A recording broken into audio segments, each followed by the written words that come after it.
بسم اللہ الرحمن الرحیم۔ محترم سید عبدالرشید صاحب ممبر صوبائی اسمبلی، محترم عبدالوہاب صاحب جنرل سیکرٹری جماعت اسلامی کراچی، اور میرے انتہائی قابل احترام بھائیوں دوستوں، آج ہم نے یہاں پریس کانفرنس کا اعلان کیا اور ہمارے بہت سارے دوست احباب اس میں شرکت کے لیے جمع ہو گئے ہیں۔ تو اس وقت جو پریشان عوام ہیں شہر کراچی کے، اس ظلم سے کہ جو کہ الیکٹرک وفاقی اور صوبائی حکومتوں کی سرپرستی میں کر رہا ہے، تو آپ اندازہ کر سکتے ہیں کہ اگر ہم نے احتجاج کی کال دی اور اس ہیڈ آفس کے گھیراؤ کا اعلان پریس کانفرنس کے اختتام پر اگر ہم کرتے ہیں، تو آپ اندازہ کر سکتے ہیں کہ کتنی بڑی تعداد میں یہاں پر لوگ پہنچیں گے، اور پھر اس کے بعد جو حالات ہوں گے، جب عوام آ جائیں گے تو پھر اس کے بعد ہماری ذمہ داری نہیں ہوگی۔ اس لیے سب سے پہلے میں شروع یہیں سے کر رہا ہوں۔ اتنی تفصیل بتانے کی ضرورت نہیں ہے کہ اس وقت شہر کے کون کون سے علاقوں میں کتنے کتنے گھنٹے کی لوڈ شیڈنگ ہو رہی ہے۔ ہر آدمی پریشان ہے۔ اس وقت کورونا کی وبا تیزی سے پھیل رہی ہے، جنازے اٹھ رہے ہیں، ہزاروں نہیں لاکھوں کی تعداد میں لوگ بیمار ہیں، گھروں کے اندر کوارنٹائن ہیں۔ لیکن آپ مجھے یہ بتائیں کہ ان گھروں میں اگر لائٹ نہیں ہوگی تو لوگ کس طرح سے جو ہے وہ اپنے مریضوں کی دیکھ بھال کر سکیں گے؟ وہ مریض کیسے زندہ رہ سکیں گے؟ آج سے 5 سال پہلے 2015 میں ایک ہیٹ ویو آئی تھی، اور اس ہیٹ ویو میں ہزاروں لوگ ہیٹ اسٹروک کا نشانہ بنے تھے، شکار ہوئے تھے۔ اور آپ کو معلوم ہے کہ اس ہیٹ ویو میں جو سب سے امپورٹنٹ بات ہوتی ہے وہ یہ ہے کہ اگر کوئی کولیپس ہو رہا ہے تو اس کو ٹھنڈا پانی پلایا جائے، ٹھنڈا پانی اس کے اوپر گرایا جائے اور اس کو ٹھنڈک میں رکھا جائے۔ لیکن ہزاروں کی تعداد میں جنازے اٹھتے رہے، لیکن کسی نے کہ الیکٹرک کو اس پر بھی پابند نہیں کیا کہ وہ اپنے بند پلانٹ کو چلا سکیں۔ انہوں نے آئل والے پلانٹ بند کر کے رکھے ہوئے تھے اور لوگ مر رہے تھے، ایک طرح سے لوگوں کا یہ قتل کر رہے تھے۔ اور کہیں سے بھی برف نہیں مل رہی تھی اور اسپتالوں میں لوگوں کو جگہ نہیں مل رہی تھی۔ اس وقت بھی اس شہر کی ایسی ہی صورتحال ہونے جا رہی ہے۔ مراد علی شاہ صاحب، آپ ہاتھ جوڑ جوڑ کر لوگوں سے تو اپیل کرتے ہیں، ہم بھی اپیل کرتے ہیں کہ احتیاط کریں، لیکن عمران خان صاحب جو اب اسمارٹ لاک ڈاؤن کی ایک اصطلاح لے کر آئے ہیں، میں ان سے پوچھنا چاہتا ہوں کہ ان کے جو پسندیدہ لوگوں کی یہ تنظیم یا آرگنائزیشن ابراج گروپ، جس کے ماتحت یہ کہ الیکٹرک ہے، اس ابراج گروپ کے فاؤنڈر سی ای او عارف نقوی جو عمران خان کے ذاتی دوست ہیں، وہ اپنا اثر و رسوخ اس پر کیوں نہیں استعمال کرتے؟ آپ کو تو بے تحاشا فنڈ دیے تھے عارف نقوی نے، کم از کم اتنا تو کر دو کہ کورونا کے مریض مزید ان کی ہلاکتیں نہ ہوں، اور وہ بچے جو کورونا کی وجہ سے جن کو تعلیم نہیں مل رہی ہے، آن لائن تعلیم کا سلسلہ شروع ہوا ہے، لیکن جس گھر میں 10-10 گھنٹے لائٹ جائے گی، نہ اس پہ موبائل چل سکے گا، نہ اس میں لیپ ٹاپ چل سکے گا، نہ ٹیبلٹ چل سکے گا، اور اس کے نتیجے میں لوگوں کی تعلیم بھی برباد ہو رہی ہے۔ ایسی صورتحال سے اس شہر کے لوگ دوچار ہیں۔ اس لیے میرے بھائیوں اور دوستوں، جدوجہد کے سوا کوئی راستہ نظر نہیں آتا۔ آج نیپرا کا اجلاس تھا، ڈھکوسلا کیا گیا کہ الیکٹرک کو فیور دینے کے لیے آن لائن اجلاس رکھا گیا۔ عمران شاہی صاحب جماعت اسلامی کی طرف سے نمائندگی کر رہے تھے، اور نیپرا جو ہے وہ اس میں جماعت اسلامی واحد پولیٹیکل پارٹی ہے کہ جو پٹیشنر ہے، لیکن کوشش کے باوجود ان کو کنیکٹ نہیں کیا گیا۔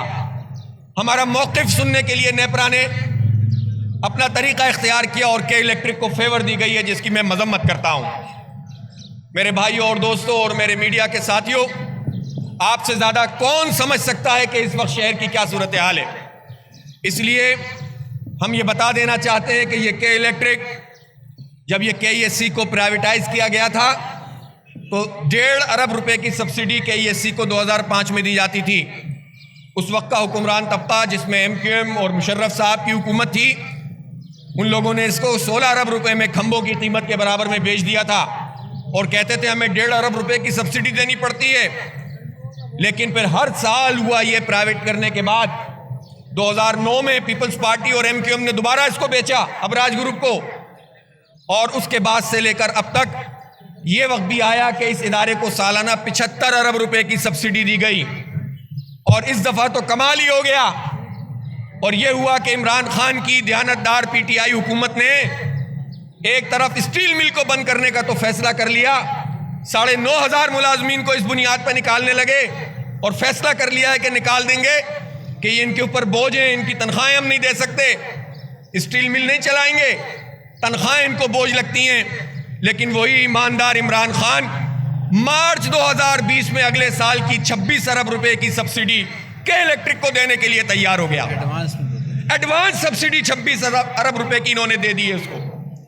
آپ اندازہ کر سکتے ہیں کہ یہ ایک پرائیویٹ کمپنی کو نوازنے کا کون سا طریقہ ہے۔ بجٹ سے پہلے پھر جو ان کو ویسے 800 میگا واٹ کی بجلی فراہم کی جاتی ہے، یہ طے ہوا تھا کہ یہ بجلی کچھ عرصے کے لیے ملے گی اور اس کے بعد کہ الیکٹرک اپنی کیپیسٹی بڑھا لے گا۔ 1300 میگا واٹ کا ان کو اضافہ کرنا تھا، انہوں نے نہیں کیا۔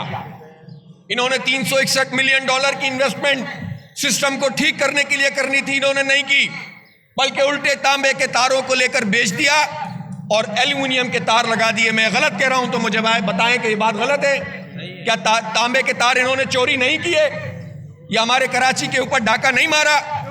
اب اس کے نتیجے میں یہ ہے کہ 35 ڈگری سینٹی گریڈ اگر پہنچ جائے یا ہیومیڈیٹی کا ایک لیول بڑھ جائے تو ٹرپ کر جاتا ہے سسٹم۔ پیداواری صلاحیت ان کی آئی پی پیز کو اور نیشنل گریڈ کو اور ان کی اپنی انسٹال کیپیسٹی کو بنائیں تو کراچی کی ڈیمانڈ سے زیادہ ہے۔ آئل کے پلانٹ نہیں چلاتے۔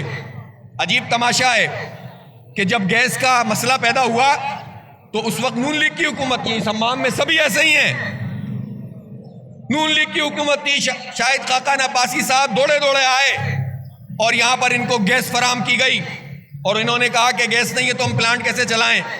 اب گیس مل رہی ہے تو کہتے ہیں چونکہ آئل کی شارٹیج ہے اس لیے ہم پلانٹ نہیں چلا سکتے۔ یہ جھوٹ بولتے ہیں، دھوکہ دیتے ہیں۔ پہلے بھی یہ آئل کے اوپر پلانٹ نہیں چلاتے تھے، ان کو مہنگا پڑتا ہے۔ تو یہ لوٹ مار کا جو بازار انہوں نے گرم کیا ہوا ہے اور اوور بلنگ، انہوں نے کہا کہ 3 مہینے کی جو ہے وہ رعایت ملے گی اور آپ دیکھیں کمرشل بل لوگوں نے لا کر دکھائے ہیں کہ جس میں ساری دکانیں بند تھیں جس عرصے کے اندر، اس کا بھی ایوریج کے اوپر بل بنا دیا اور وہ بل اب ان مہینوں میں لگ کر آ رہا ہے۔ چھوٹے چھوٹے گھروں میں رہنے والے جن کے 2-2 3-3 پنکھے بمشکل ہیں 20-20 25-25 ہزار روپے کا بل دے رہے ہیں، اور اگر آپ بل لے کر آئی بی سی میں جائیں تو کہتے ہیں کہ کورونا پھیل رہا ہے، آپ یہاں کھڑے نہ ہو، دھکے دے کے لوگوں کو نکال دیا جاتا ہے۔ کوئی سننے والا نہیں ہے۔ نیپرا کے الیکٹرک کے ساتھ ملا ہوا ادارہ ہے، وفاقی حکومت کی سرپرستی کے الیکٹرک کو حاصل ہے، صوبائی حکومت کوئی کردار ادا نہیں کر رہی، اس لیے کہ ان کا دھندا چل رہا ہے۔ ان کا 100 میگا واٹ کا پلانٹ نوری آباد میں لگا ہوا ہے، سندھ کے وسائل سے گیس اس کو مل جاتی ہے اور وہ کہ الیکٹرک کو آئی پی پیز کے طور پر بیچ رہے ہیں۔ تو پیپلز پارٹی بھی اور پی ٹی آئی بھی اور ایم کیو ایم بھی اور نون لیگ بھی، یہ سارے کے الیکٹرک کے ساتھ مل کر ہم پر ظلم کر رہے ہیں۔ عوام کو یہ سمجھنا ہوگا اور میدان میں نکلنا ہوگا، جد و جہد کرنی ہوگی، اس کے علاوہ کوئی راستہ نہیں ہے۔ لہٰذا ہم نے فیصلہ کیا ہے کہ اس ظلم پہ ہم خاموش نہیں رہیں گے۔ ہم نے 3 سال سے 3.5 سال اب ہو گئے، سپریم کورٹ آف پاکستان میں ہماری پٹیشن ہے، چیف جسٹس کا تعلق کراچی سے ہے۔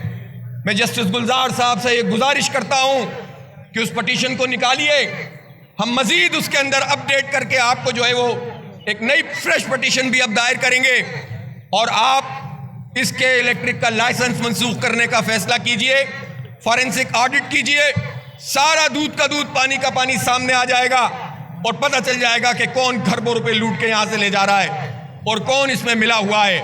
اسی طرح ہائی کورٹ میں ہم نے پٹیشن کی ہوئی ہے، نیپرا میں ہم نے اپنی تمام تر چیزیں دی ہوئی ہیں، تو ہم اس قانونی راستے کو بھی نہیں چھوڑیں گے اور اثر نو اس پہ آگے بڑھیں گے۔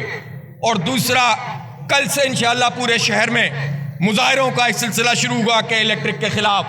کورونا کی وبا پھیلی ہوئی ہے، ہمیں معلوم ہے کہ اس میں بڑے مسائل ہیں، مشکلات ہیں، لیکن تنگ آمد بجنگ آمد ہم کیا کریں؟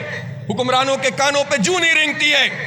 اس لیے میں حکومت سے کہتا ہوں کہ اگر وہ اسٹیپ نہیں لیں گے تو پھر یہ احتجاجی مظاہروں کا سلسلہ آگے بڑھے گا اور پھر ہم ان مظاہروں میں یہ اعلان کریں گے کہ کس دن ہمیں اس کے الیکٹرک کے ہیڈ آفس کا گھیراؤ کرنا ہے۔ اور پھر جب ہم گھیراؤ کریں گے تو یہ نوجوان جو بھی کہہ رہا تھا کہ آپ ہمارے حوالے کریں، ہم ٹھیک کر سکتے ہیں، اور اس میں کوئی شک نہیں ہے کہ ایماندار اور دیانتدار لوگوں کا اگر کوئی آرگنائزیشن موجود ہو تو وہ اس ادارے کو آرام سے ایمانداری کی بنیاد پر چلا سکتی ہے۔ اس لیے اس سے پہلے کہ حالات خراب ہوں، حکمران جو ہے اس کے الیکٹرک کو مجبور کریں کہ وہ اپنے پورے پلانٹ چلائیں، اپنا انفراسٹرکچر ٹھیک کریں اور لوڈ شیڈنگ کا خاتمہ کیا جائے اور ان بلوں کو واپس لیا جائے جو اوور بلنگ کی صورت میں شہر کراچی کے لوگوں پر مسلط کر دیے گئے ہیں۔ بہت شکریہ۔